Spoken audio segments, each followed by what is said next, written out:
พอล้ำสิ่งไม่หลงก่อนเราล้มสืบไปทั้งล้ำเรื่องต่อก่อนนี่คือหาเอาบทนั้นมาฝากต่อเป็นล้ำเรื่องทันสมัยให้ถูกใจทันยุคโลกเขาจะเลื่อนแล้วเปิดฟองแปวดีทั้งเยี่ยมอย่าเข้ามาตาไข่มึงฟังให้ถึงมือเจ้า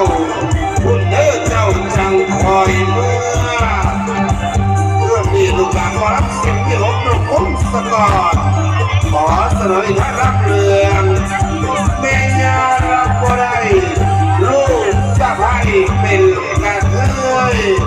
จากฝ่ายประกาศของอาจารย์สายฝนพ้นสวรรค์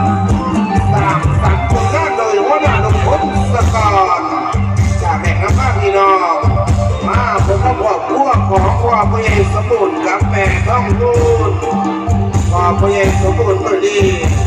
ก็ขณะที่เขาไปสุดฮอดบุญจะเล่นสมบัติทำการแสดง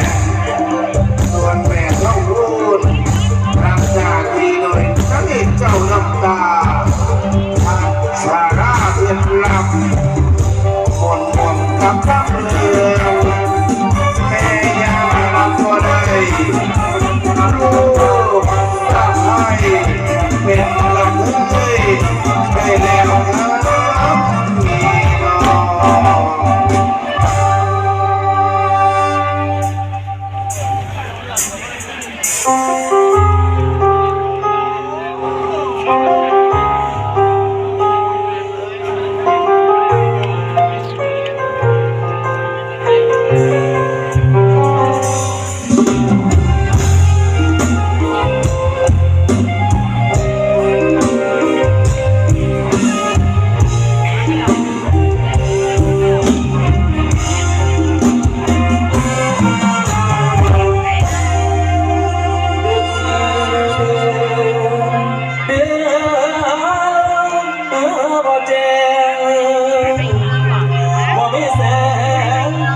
สว่า